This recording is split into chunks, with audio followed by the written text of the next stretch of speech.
Hey,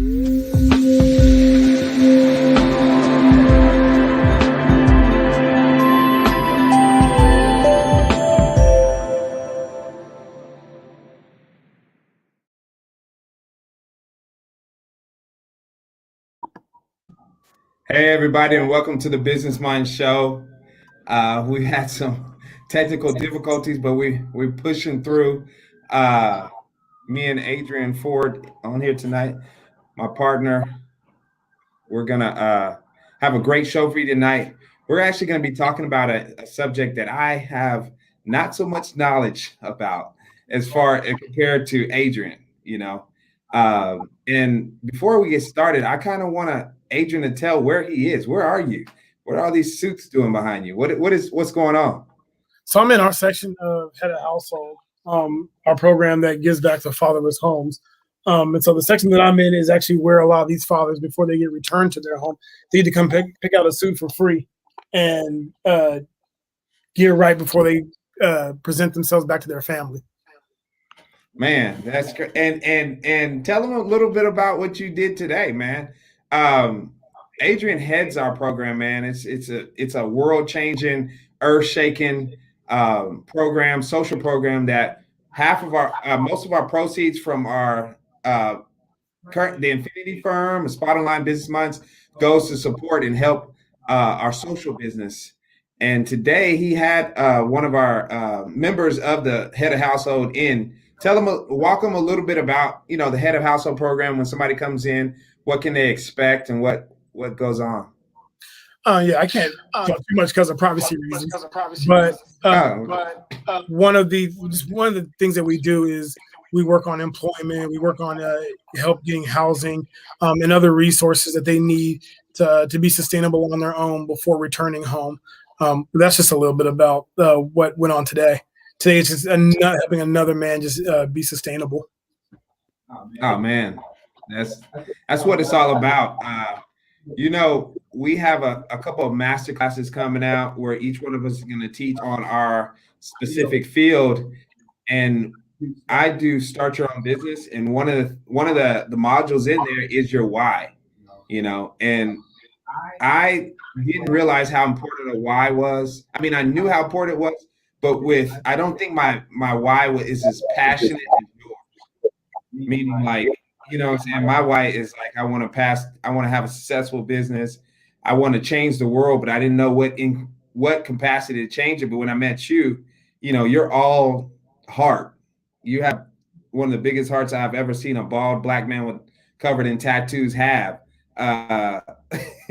So, I mean, seriously. So that's one thing that, if not, y'all should take away from our partnership, is that Adrian, he has a huge heart to serve a underserved community too, a really underserved. Matter of fact, I'm even go as far as say a throwaway community.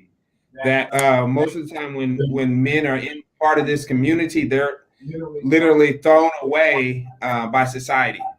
And so I commend you for that. But no, man. Okay, so to get in our topic tonight, I'll let Adrian totally lead this, and I'll just kind of get in where I fit in. So tonight's topic is cultural competency in business. And so our first bullet point is understanding who you're serving. Oftentimes we get into business and we either want to serve a certain group, or we designed our business to hopefully be for a certain group. And as we get into it and as things start unfolding, we realize that our business doesn't fit kind of who we started out wanting to serve. And mainly that reason is because your business wasn't designed to serve the people that you had set out to. So with cultural competency, it comes down to really learning your customer and the type of customer you want.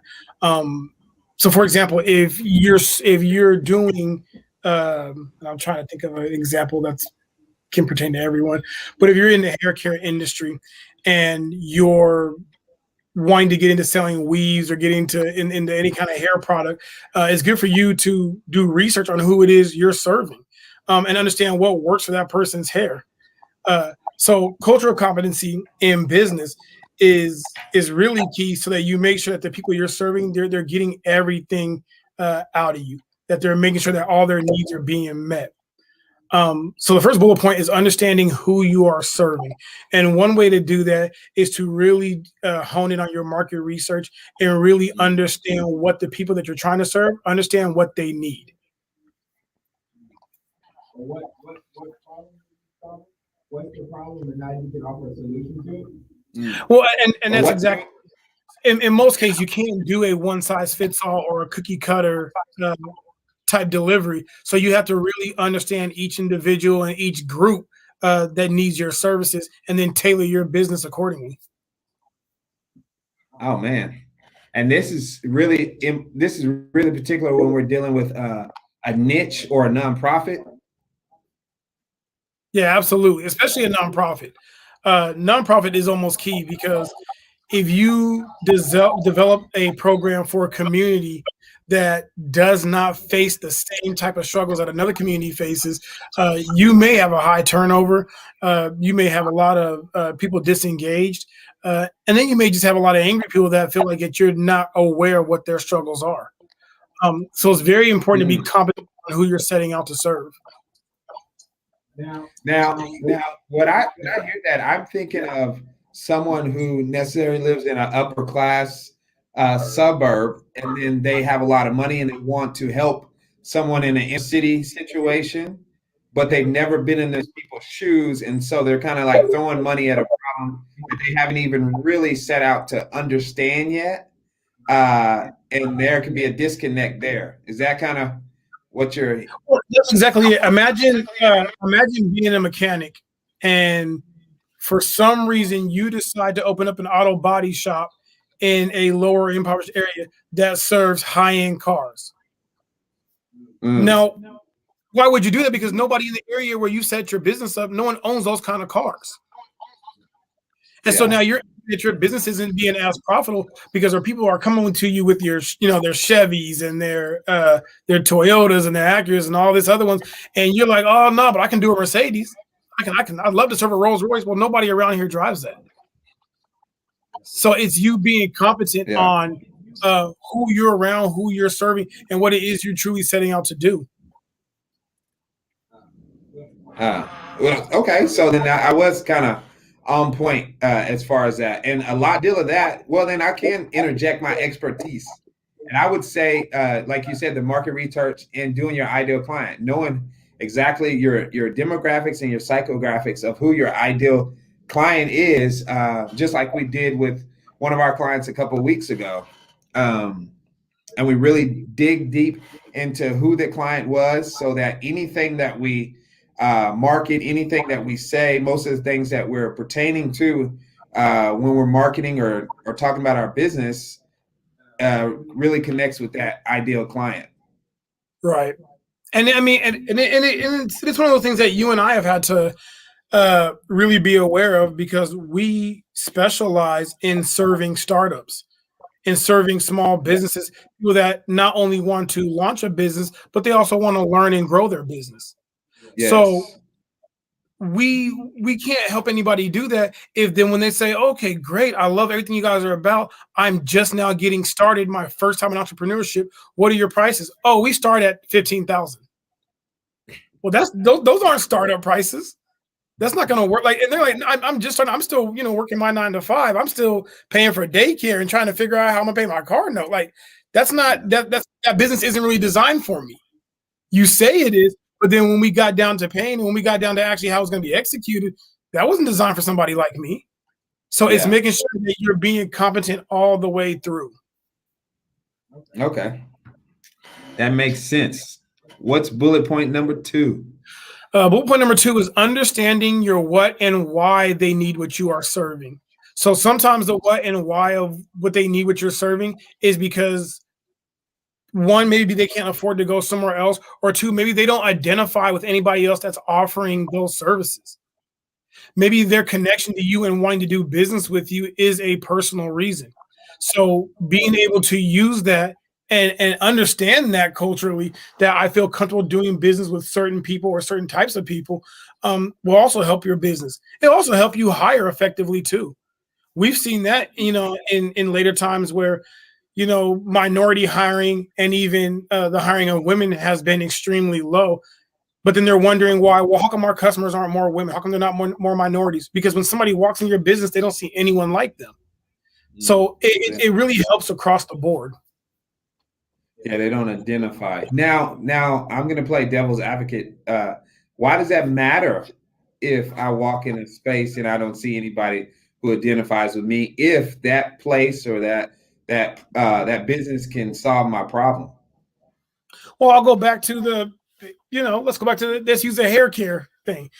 If I'm a young Black woman and I were to walk into an establishment that was going to help me grow my business, and my business is Black hair, and when I walk in there, nobody even understands. No one's ever even had Black hair. You have no idea what my business is. I can sit there and talk to you all day, but you will not understand because you haven't lived it. It's what if I most of the people that I've helped a couple women with their weave businesses, and most of the people that sold to them were like Indian, even some Asians. So they can't identify, and most of the hair that a lot of these women want is some that good silk Indian road hair anyway. It is. But you don't just let anybody touch your hair, though. They have to have some knowledge of how to do your type of hair. Yeah. Okay. Yeah, I wouldn't. Yeah, I would have to. I have to identify with when I get my hair cut too, kind of at least. I don't have that issue. Yeah, you used to. I can't remember when that was. I might get you one of those gift certificates to the hair club for men for your birthday. I'm telling you right now. I'm walking out with dreads. Hey, there's some videos on YouTube where people go in the barbershop and they are like balding and then they come out with dreads looking clean. So I mean, you know why? Because them barbershops were culturally competent on who they were serving, and they had all their products lined up, ready to go. Ready to go. But okay, that's cool. So we have to have some type of. You should look towards making some type of connection beyond just solving the problem for your client. Well, beyond just solving a problem and beyond just making money off of them, there should be a personal connection. There should be something that they feel like when they walk through your door, they have a personal connection to. Thus, they're invested not just financially but also emotionally. Okay, I will co-sign on that. All right, what's number 3? All right, bullet point number 3 is understanding how you are going to serve them specifically. Okay. Now that's a big thing. That's a big thing because again, when you're talking about cultural competency, it's understanding the language of people, and sometimes even the love language, or even the way of how they like to be addressed, how they like to be talked to, how they like to be dealt with. So understanding how you're going to serve them is going to be a really, really key part of your business.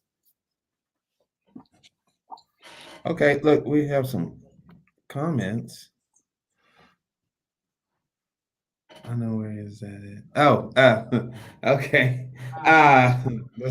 Just some people saying hi. What's up? Cool. Hey, y'all. Okay. Continue, Adrian. Sorry.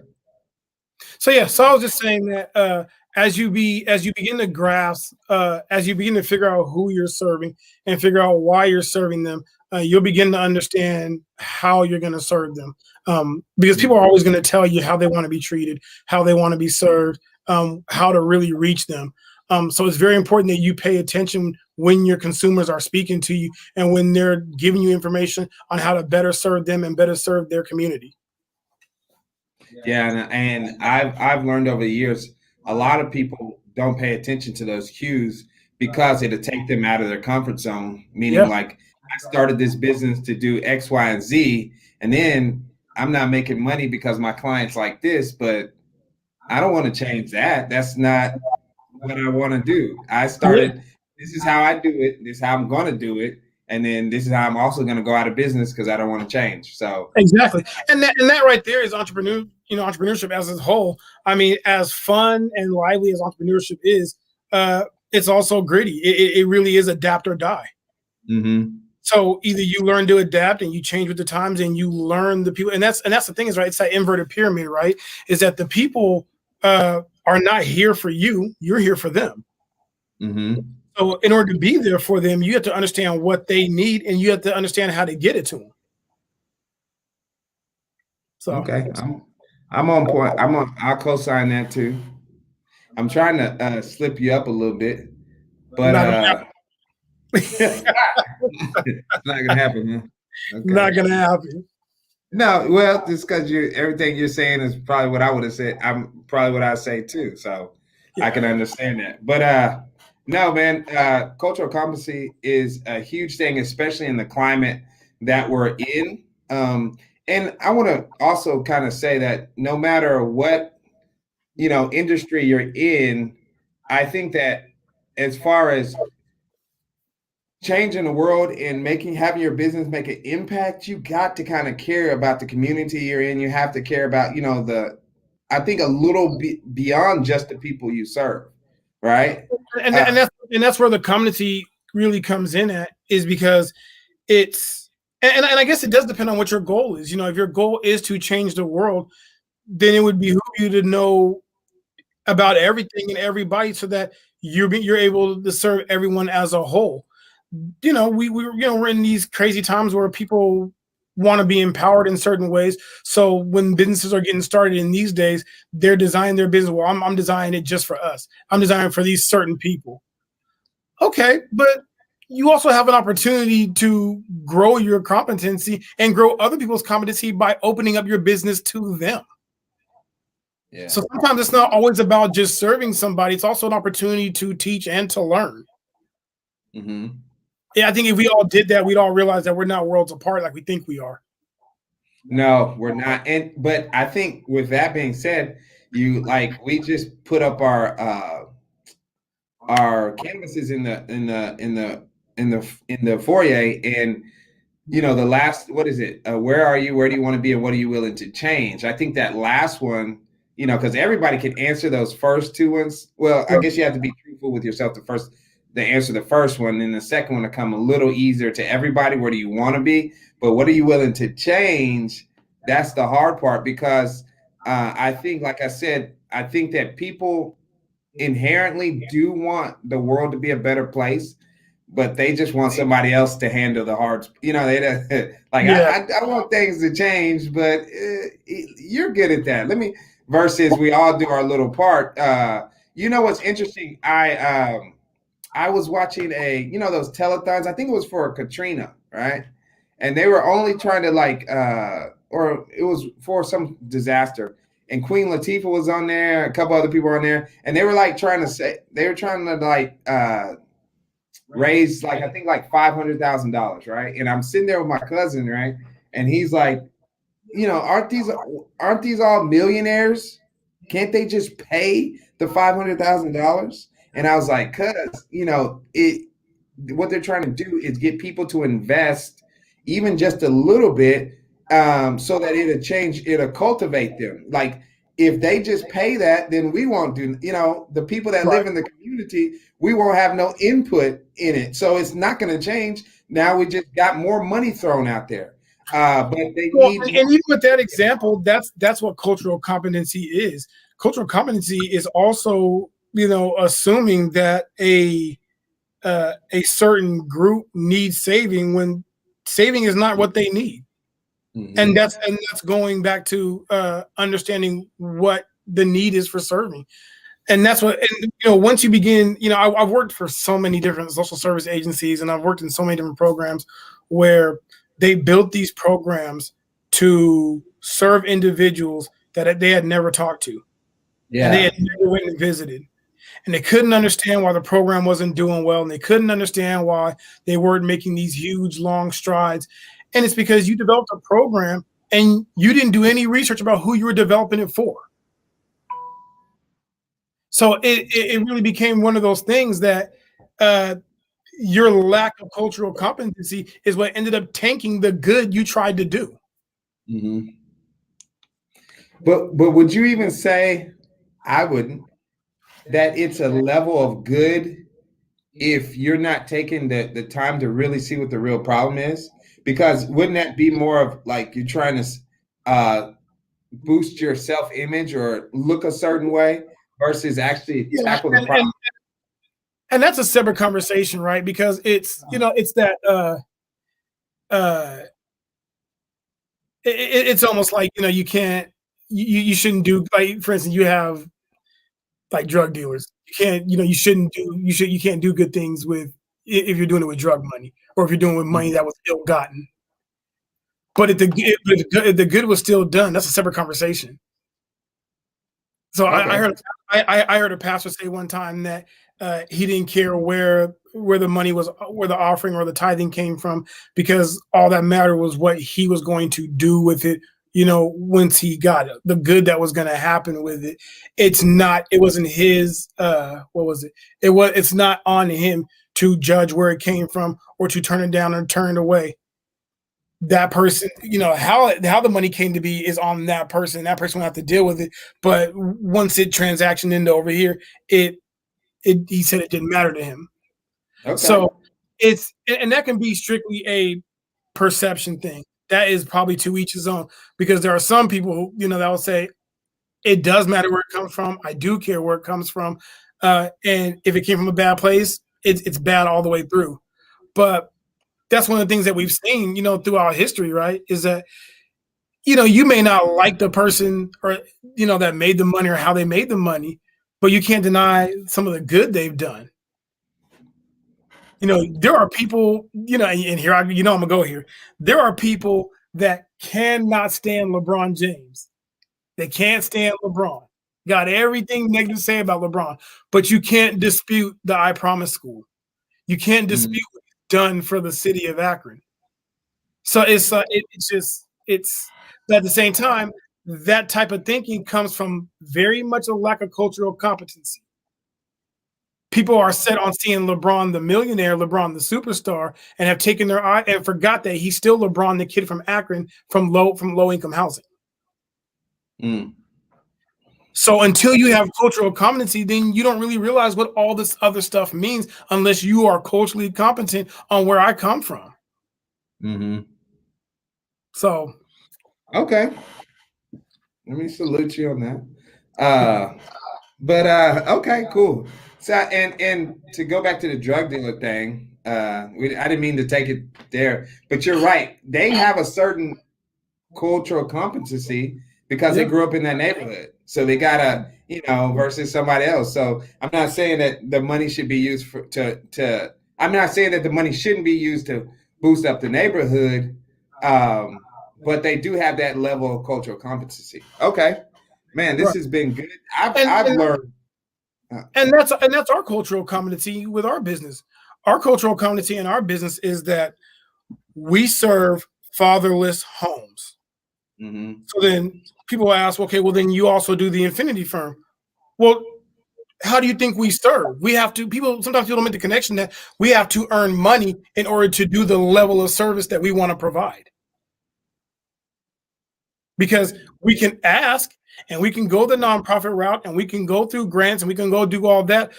But then you're really still on the business side, because when people are giving you money, they also want to tell you what you can do with it and tell you how you're going to serve with it. We don't run our program that way, because we're culturally competent on the people that we're serving. Because if we do with the money what you want us to do with it, it's not actually serving our people. It's actually putting a Band-Aid on it. We're actually probably making the situation worse, because we're pretending that we're serving. But we do the Infinity Firm our way. That way we can serve our way, because we are culturally competent on who it is we need to serve and how they need to be served. So there's a specific way on how we do things. Yes, and we actually went an interesting route with this. Instead of a nonprofit, turned it into a social business. Absolutely. And with a social business, you have a certain service that you sell, and then proceeds to that goes to your worthy cause, and now you're self-funding yourself versus nonprofit. I hate to say it, but always looking for donations and looking for money from different places. And like you said, there's a lot of strings attached to that donation money too, to where you don't have as much as much freedom as a for-profit business. And so, yeah, me and Adrian got together, and that was one of the pinnacles of our connection, I would say. Yeah, absolutely. Okay, great. This has been a great segment today on cultural competency. And if you guys have any questions, of course, you can put them in the comments below. You can contact us anytime at the Infinity Firm, the Business Minds. And I also want to announce that we're having a series of master classes coming out. I'm going to kick it off with Start Your Own Business Masterclass. Then we're going to eventually turn these into challenges where we're challenging our community, we're challenging our peers to start a business, walk side by side as we walk you through it. And I mean, we have people that have more experience than me right by my side, like Adrian in the 18 years with nonprofit work. Come on, man, that's amazing. 20. Huh? Oh, 20. See, look at that. That's more than half his life. He's only 23. He's been working in since he was a baby. No, I'm just joking. But and then we have Dr. Atchison, CEO of Platinum Career Coaching. She's on board. We got my boy Mike Mentes. He's a coach. He's a marketing coach. He helps other coaches set up their system. We have Jake McGee, our video guy, CEO of Platinum Career Coaching. His Grace Productions. So we have a full team of experts that all have experience in their respective fields, and we're all going to do master classes. And these master classes are free, just to get out there and really get people pumped to start businesses so we can change the world. Just like Head of Household, this is our way to give back and really put our imprint on what we're trying to accomplish. Adrian, man, this has been another great show once again. You got any final thoughts? We should have a segment where you do final thoughts, man. That would be really good. Maybe in the future. Yeah, we'll add that segment in there. And Matt, what if we had so we'll add that. But thank you guys once again. This has been the Business Minds. Check us out at thebusinessminds.com. Sign up for a free account, join our community. Of course, anything else, Adrian? You got anything? Not at all. Continue to stay safe and just be vigilant out there. Vigilant. All right, guys. Good night.